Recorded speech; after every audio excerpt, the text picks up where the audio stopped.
Gusto mo bang makasama si Angela? Gusto mo pumunta sa kanya? Yan ang kailangan niya, ganito-ganito. Huwag kang mag-alala. Oo, pwede sinaktan niya yun. Hindi sinaktan yung anak mo. Kinuha siya ng tatay. Nasa labas lang niya, nagluluto lang ako. Hindi siya napilay. Hindi, nung nakarang taon dyan, no? Nakaraang taon. Tiwala ka kay God. Lahat ng problema may kalutasan. Ano? Kasi wala akong tiwala. Wala kang tiwala sa iba. Sa amin magtiwala ka. Tinan mo, nakakatakot dito. Baka pagdating sa ilalim, mayroon ng ahas, may kobra, may asawa.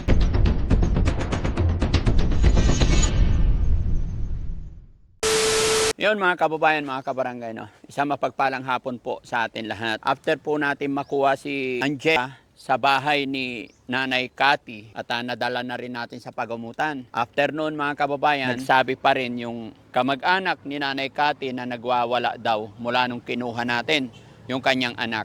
Kaya naman ngayon na medyo nakontrol na natin yung problema kay Angela. So, hindi na po pwede na ipagsawalang bahala na lang. Kaya napag-usapan ng team na papasyalan po natin si Nanay Cathy para kung ano ang pwedeng gawin at kung ano pa ang pwedeng itulong kay Nanay Cathy. Mga kababayan, samahan niyo po kami at titignan natin kung ano na po ang nangyari sa kanya.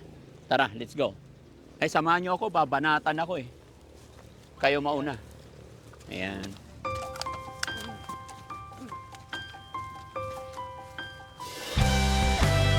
Tayo natin. Ang init mga kababayan. Kaya nakapagdala ng jacket.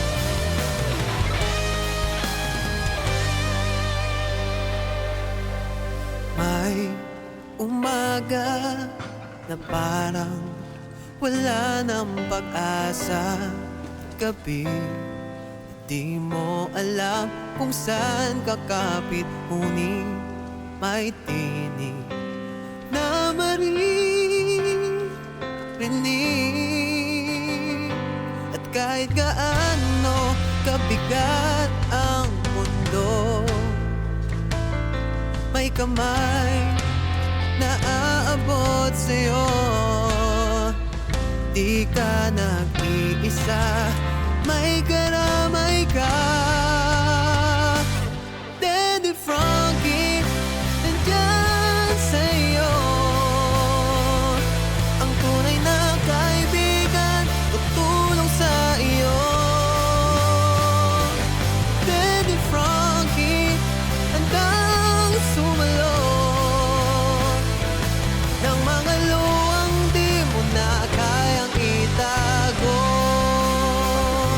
Si Daddy Frankie, kasama mo tutulong. Cathy? Kaagapay mo. Nanay Cathy, pabukas po ng pinto. Tao. Cathy, kumusta ka na? Halika dito. Okay ka lang? Kamustahin ka lang namin. Okay ka lang? Hmm? Kumain ka na? Ha? Ba't ka umiiyak? Halika, usap tayo. Halika, may sasabihin ako sa'yo. Ba't ka umiiyak? Si Angela nga. Si Angela. Si Angela, dinala namin sa pagamutan. Pag magaling na siya, magkakasama na kayo. Kasi kawawa rin siya pag dito lang hindi gagaling. Halika, huwag kang mag-alala. Ibabalik namin si Angela. Umiiyak siya mga kababayan. Ito po yung rason ba't bumalik kami para mapakiusapan siya. Siya yung isusunod natin. Huwag kang umiyak, anay. Ha? Halika dito ka. Usap tayo para makapag-usap tayo maayos. Gusto mo bang makasama si Angela? Gusto mong pumunta sa kanya? Ha? Gusto mong pumunta kay Angela? Ha? Ibabalik din sa'yo si Angela ng tatay niya pag okay na. Pero syempre may mga inaayos pa tayo, ah. Huwag kang umiyak. Kumain ka na ba? Kumain ka na? Ha? Dito ka lang ah. Paano ka namin matutulungan pag nandiyan ka lagi nakakulong? Ha? Angela, ay ano, Ate Cathy, gusto namin ikaw matulungan. Gusto mo sumama sa amin? Punta tayo sa pagamutan. Ha? Kasi kung nandito ka lang, tignan mo, baka mamaya may mga ahas na dyan sa ilalim. Punong-puno ng lamok dito.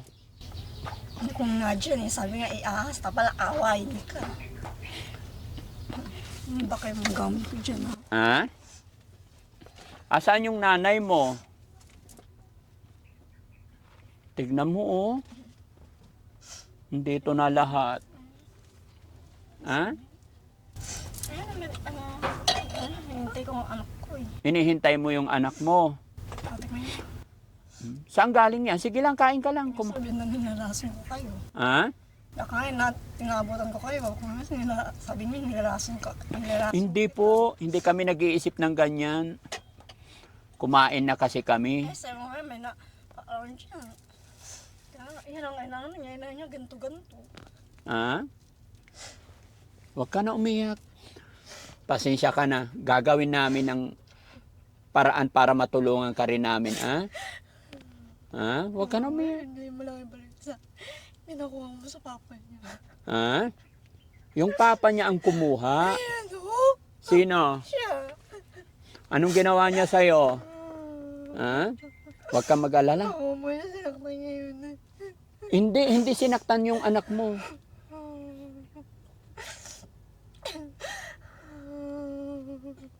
Ate Cathy, huwag ka na umiyak. Hindi namin sinaktan. Kinuha siya ng Ako tatay. nasa labas lang niya, nagluluto lang ako na pinipilit niya. Buti ka lang, hindi ko nakita eh. Hindi siya napilay. Hindi, nung nakarang taon lang dyan, no? Nakaraang taon. Huwag kang mag-alala. Pagbalik ni Angela dito, magaling na siya. Ha? Huwag ka na umiyak. Konting tiis lang. Lalabas din si Angela pag magaling na siya, ha? Pero gusto namin, pag magaling na si Angela, pati si Nanay Cathy, magaling din siya.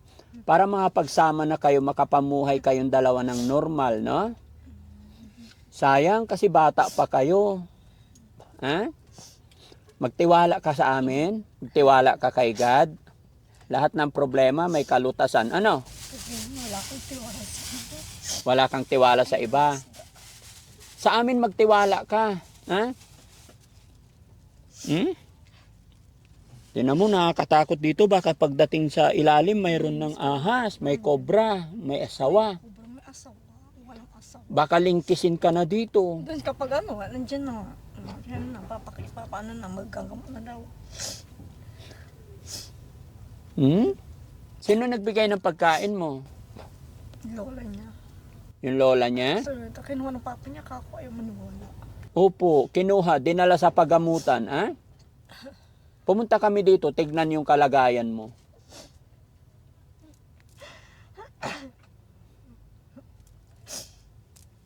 Huwag ka na umiyak. Nasaan na?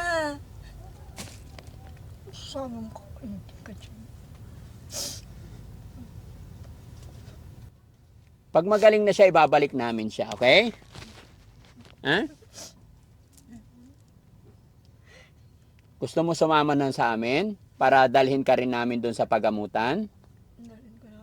Ha? Hintayin ko na lang. Ano? Hintayin ko na lang. Hintayin mo na lang siya dito.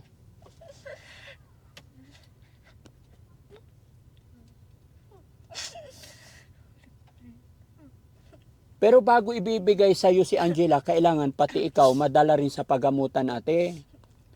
Ha? Para mamuhay kayo ng maayos pareho. Gaano ba kamahal si Angela? Ha? Ano naman ko siya. Mahal na mahal. Gaano mo kamahal si Angela? Ha? Mahal na mahal.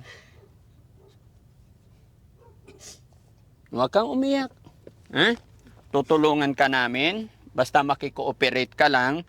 Kaya gusto ko rin makausap yung nanay mo para merong Ay, ikaw gutom ka yan nung may ulam at saka isda. Ay, nung may karne at saka hinalo ko yung mais. Baka mamaya ako pang kainom sa kakatitig mo dyan. Huwag mo sabihin may ginagawa dyan. Baka yung pang ano dyan na nag-aaral dyan sa labas.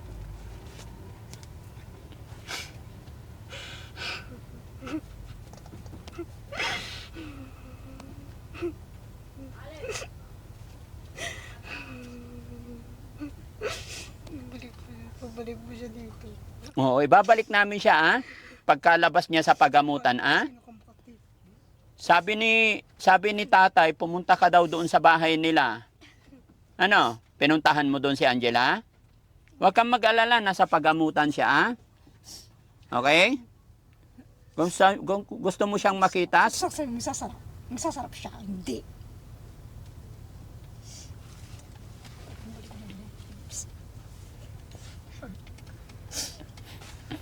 halika dito tayo sa labas.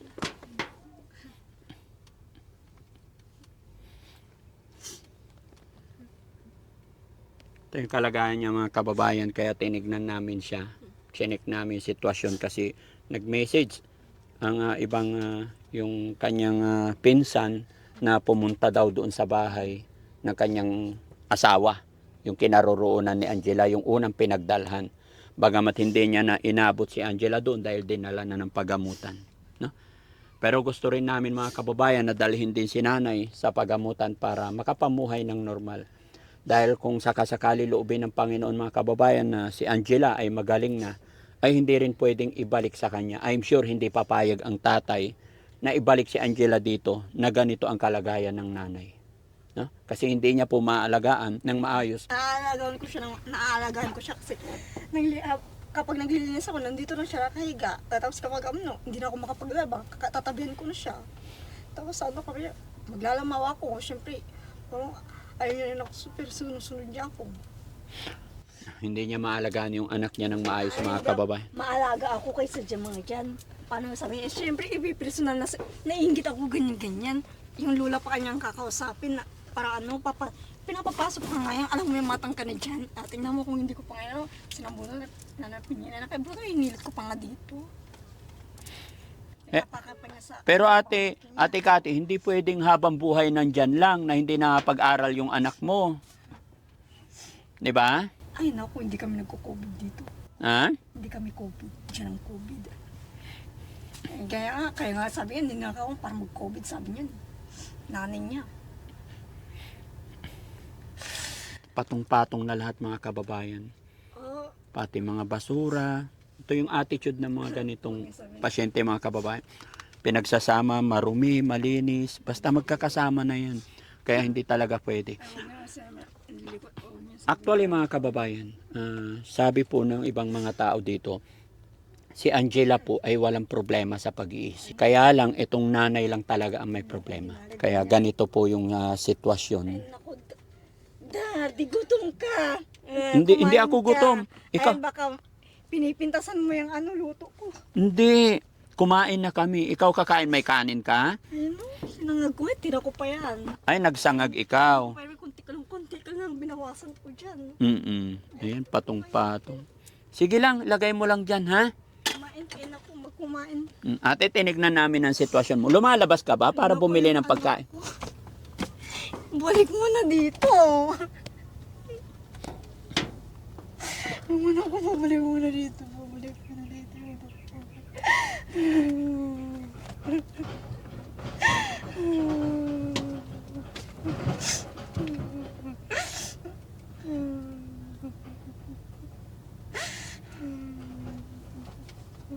Hayaan mo pag magaling na, balik namin, ha? Okay? Sige. Para hindi masyadong mapagod mga kababayan. Gaya ng aking sinabi mga kababayan, ayon sa impormasyon ng mga kapitbahay dito, si Angela po nung una ay normal at matino. Kaya lang dahil sa pagkulong ng kanyang ina na katagal-tagal, umabot ng 19 na taon, ay yun, hindi na na-exercise yung paa hanggang sa hirap na siyang maglakad. So, unti-unti mga kababayan, gaya ng aking sinabi, sana isunod din natin si nanay. Pero syempre kailangan kausapin din natin ang kanyang magulang, kanyang ibang kamag-anak kapamilya. Mayroon tayong authorized, pumapayag sila na ito'y dadalhin natin sa pagamutan. No? Wala akong sakit. Ha? Wala akong sakit. Wala kang sakit. Sige ate. Basta ano lang, magpapacheck up lang tayo, ah? Ha? Alis na kami ate. Bibigyan kitang pera. Gusto mo? Balik niyo na lang. Balik niyo na lang dito wala. Ibalik yung anak mo. Papa niya ayan kasi dalawa pa sila. Mag-uusap kayo ng asawa mo na maayos pag okay na ang lahat, ah? Okay? Ano yung pangalan ng asawa mo? Allen? Alan, okay. Ilan taon ba kayo nagsama ni Kuya Alan? Naalala mo? 3 Ha? 3 taon mahigit. 3 taon mahigit. Ilan ang anak niyong dalawa? 3. Ha?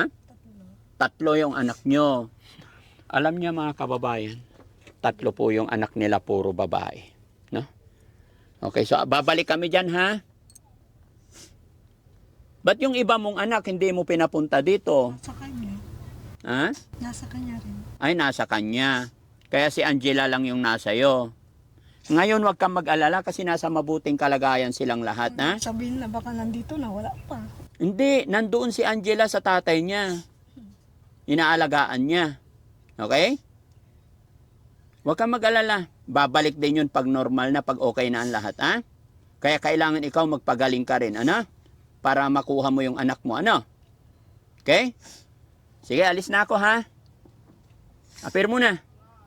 Pir. Yun, salamat. Mapapanood ni Angela ito. Anong mensahe mo kay Angela? Anong sasabihin mo kay Angela? Anong mensahe mo kay Angela? Mapapanood niya po ito. Ha? Mapapanood ni Angela. Sige, ano sasabihin mo kay Angela? Sige, okay na. Wag na ho. Wag na. O kay ano? Kay Tatay Alan, baka may gusto kang sabihin. Ano sasabihin mo kay Tatay Alan? Balik niya lang dito sa Angela.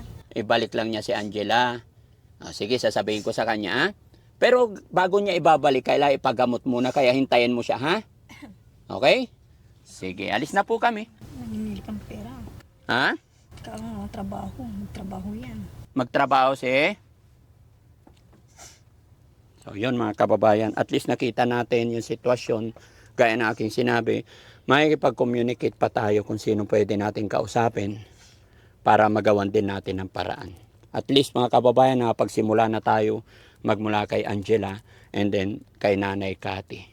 Problema mga kababayan, pati yung nanay ni Ate Cathy ay may problema din. Kaya step by step at may awa ang Panginoon, no? So mga kababayan, mga kabarangay, samahan niyo po kami. Huwag po sana kayong magsawa, sumuporta sa Team Daddy Frankie. Ngayon, nakausap na natin mga kababayan si Ate Cathy, Nanay Cathy. At sa kwartong ito, sa kubong-kubong ito mga kababayan, yan, kung makikita nyo, may papag. Dito rin po nakatira yung isang lola, nanay po ni Ate Cathy. Ayan, na mayroon din pong depression na ngayon ay hindi natin siya inabutan. Naggagala-gala din yun mga kababayan. Nakausap ko po siya nung unang-una nating punta dito. So yun ang makakausap natin. Pero paano nga ba natin makausap maging ang lola ay may problemang pinagdadaanan din. Pero alam ko may mga kapatid din si lola at sila yung magbibigay permiso sa atin kung paano natin ma-rescue, paano natin matulungan ang pamilyang ito. So yun mga kababayan, maraming salamat. Daddy Frankie, handang sumalot ng mga luwang di mo na kayang itago. Daddy Frankie, nagmamahal sa'yo. Daddy Frankie, tayo na'y tumulong.